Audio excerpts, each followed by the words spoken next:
That's all it took for a music festival to spiral into horror.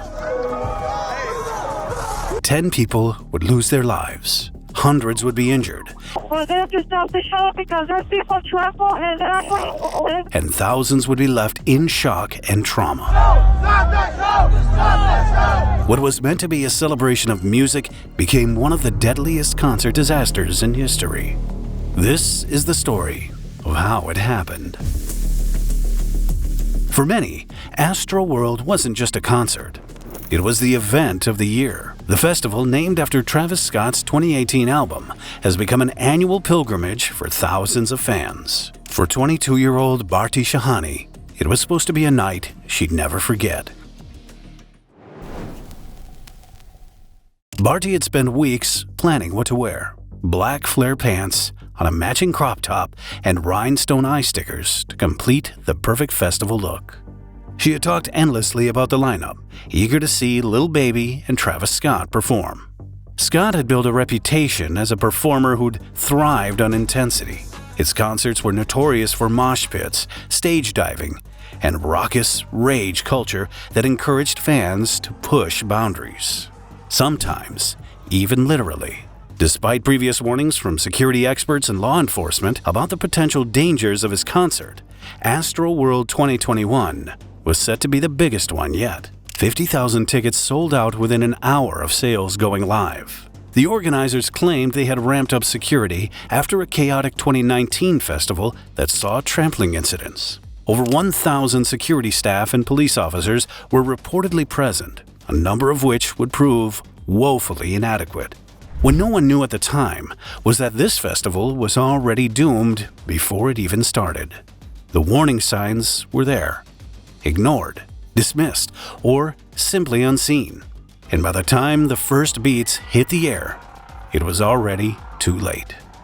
It was still dark outside when the first fans arrived at Energy Park, eager to secure their spots near the stage. As the hours passed, the crowd swelled, stretching thousands deep along the festival's outer perimeter. Excitement was in the air, but there was also some tension.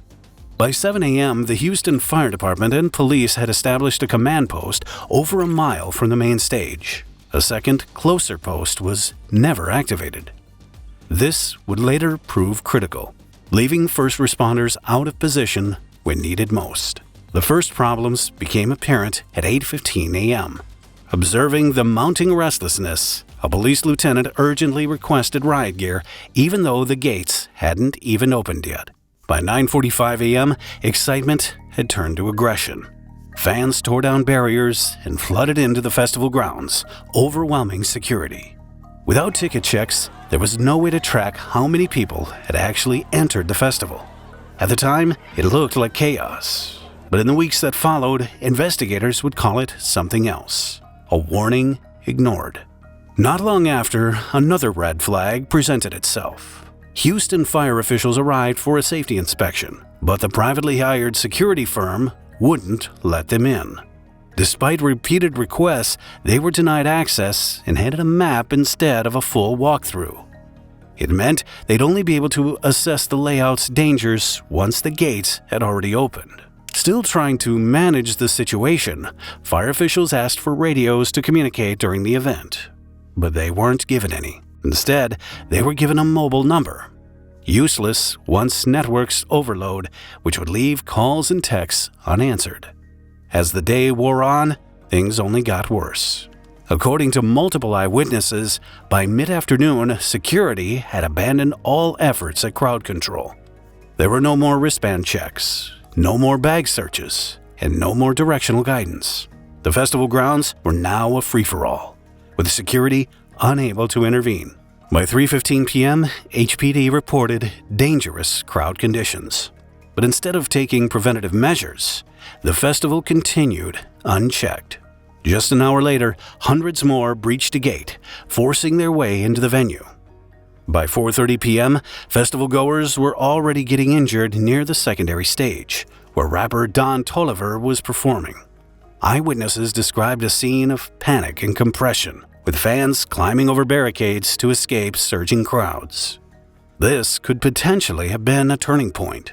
Organizers had every reason to hit pause, reassess, and reinforce security.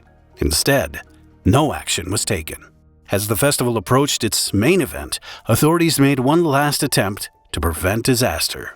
At 5 p.m., the police chief met with Scott and his security team, warning them about the unruly crowd and urging caution with their social media messaging. It was a clear warning, delivered hours before the first beat dropped. Yet, no changes were made. Was it ignored or simply dismissed? At 6:55 p.m., security made a last-minute shift. 15 guards were sent to the narrow space between the front barricade and the stage. On paper, it looked like reinforcements, but there was one major problem. None of them had radios, no headsets, no way to call for help or receive instructions. Once the crowd started pushing, they were on their own. There was no chain of command, no clear plan, and no communication. So when things took a turn, they had no way to stop it. And just feet away from that unraveling chaos, Barty and Namrata were inching closer to the stage, unaware of what was brewing around them. All Barty wanted was to be closer to the music, but what she didn't realize was that the safest place was anywhere but there. By 8:39 p.m., security was actively rescuing fans being crushed against barricades. Some were lifted over barriers, gasping for air. Others pleaded for help, waving frantically at event staff. Yet, no one stopped the show.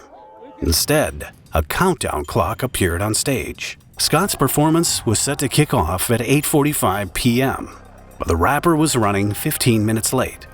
The pressure in the crowd intensified. Tens of thousands of fans surged toward the stage. There was nowhere to move, nowhere to breathe, and within minutes, the crush would begin. Just before 9 p.m., the next and most dangerous threat appeared. The packed crowd had nowhere left to go.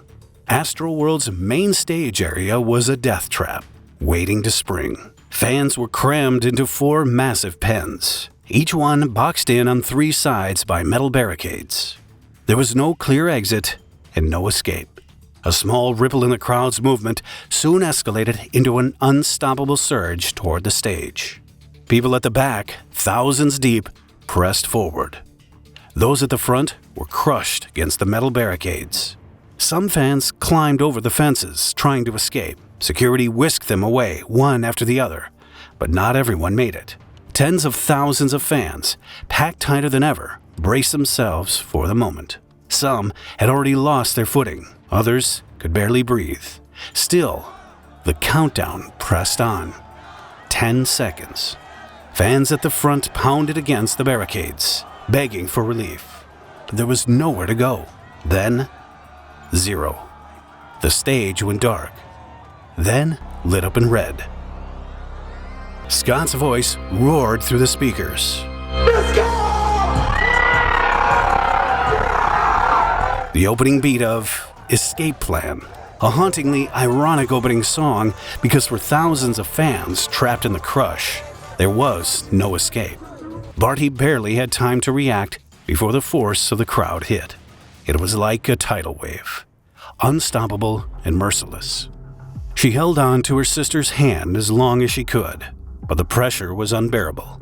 At the back, fans shoved unknowingly. In the middle, the pressure built, and at the front, people were crushed together, their ribs compressed so tightly they couldn't breathe.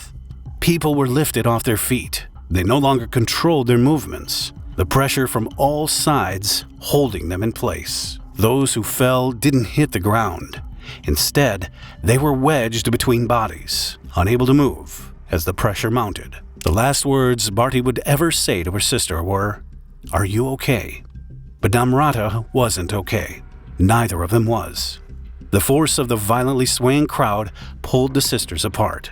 Barty was swallowed by the crowd. And then, darkness. But Barty's nightmare didn't end there. Even after she was pulled from the crush, chaos followed.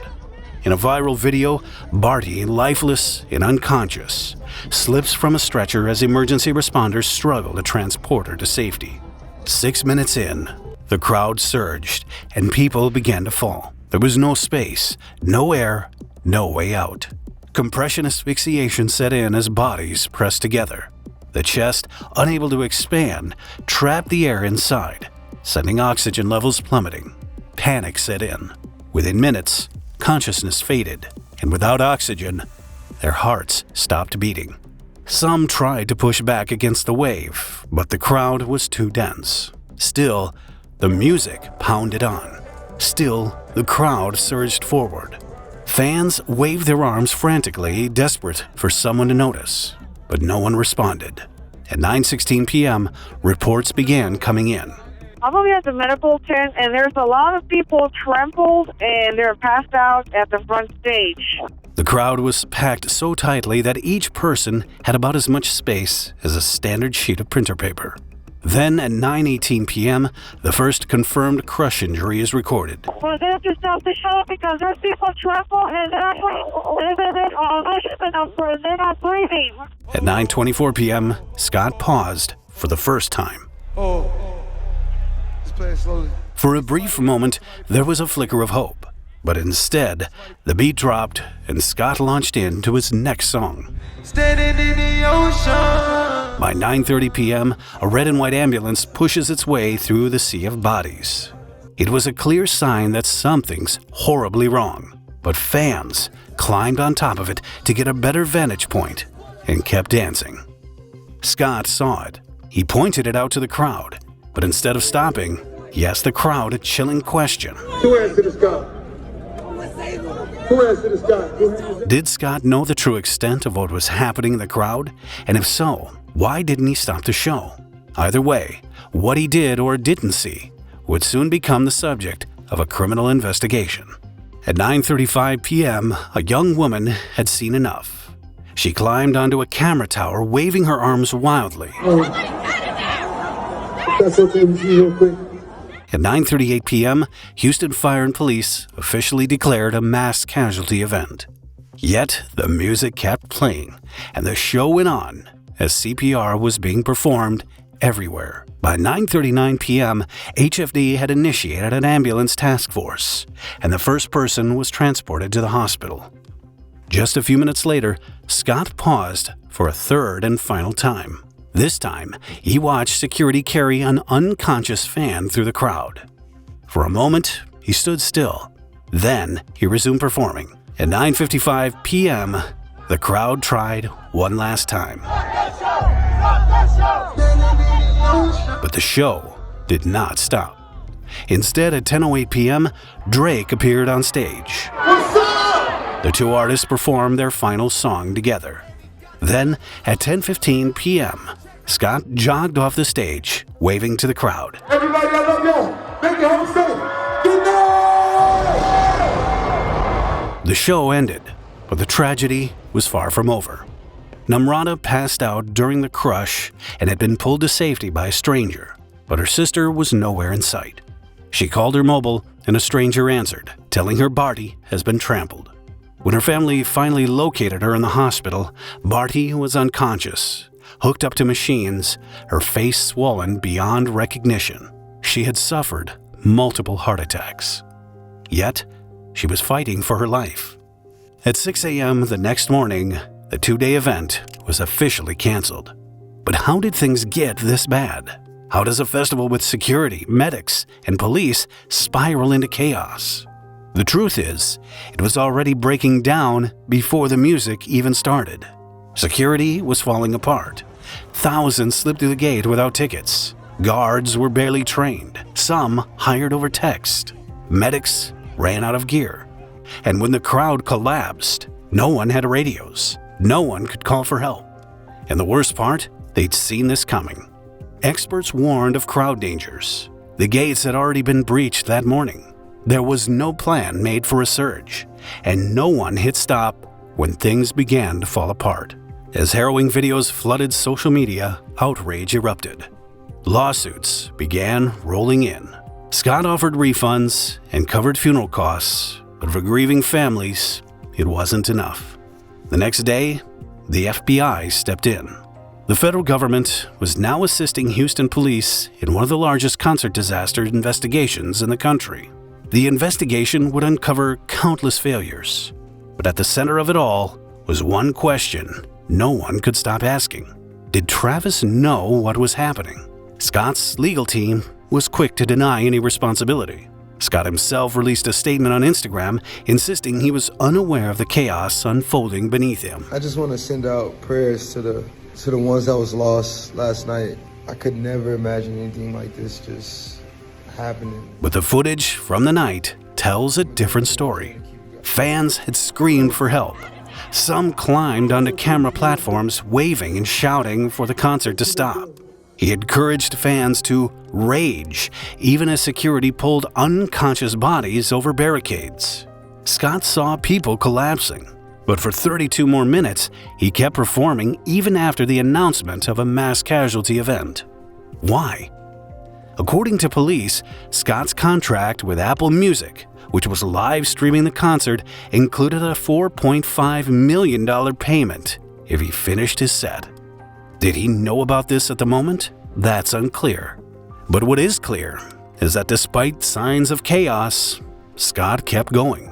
Did the payout influence his decision? The police report doesn't say.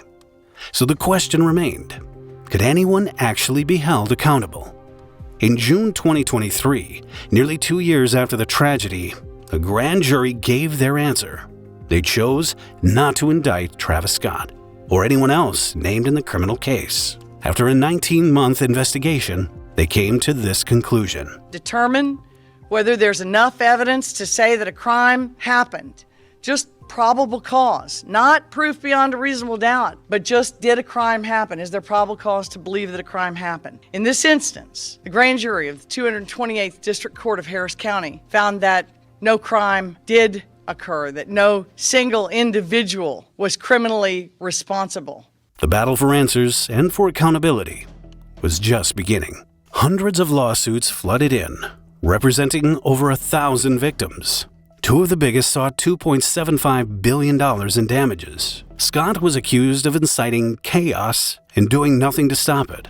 Live Nation and Scott Moore were hit for gross negligence, and Apple was sued for blocking exits with live stream equipment. Scott had built his brand on chaos, but for 10 people, that chaos became a death sentence. Rudy Peña's future was just beginning. At 23, he dreamed of becoming a Border Patrol agent. Instead, he took his last breath in a hospital ER. Danish Baig died a hero, using his last moments to shield his fiancée from the deadly crush. Madison Dubinsky, a former high school cheerleader, was declared dead at 23 years old. 16-year-old Brianna Rodriguez and 14-year-old John Hilgert both lost their lives. 20-year-old Jacob Jack Jurenick from Southern Illinois University and 21-year-old Axel Acosta from Washington are declared dead. Franco Patino was at the festival celebrating a friend's birthday, but it would be the last celebration for the 21-year-old. All of them died the same way: compression asphyxiation. They were crushed so tightly they couldn't breathe. Barty never woke up. After 6 days on life support, she died in the ICU. The youngest victim of the tragedy, 9-year-old Ezra Blount, also died after the festival. The young boy sustained severe injuries when he fell from his father's shoulder in the chaotic crowd. By 2024, nearly 3 years later, all the families who lost loved ones had settled their wrongful death lawsuits behind closed doors. Watch this episode next if you found this video interesting. Please add a like and leave a comment if you want to support the channel.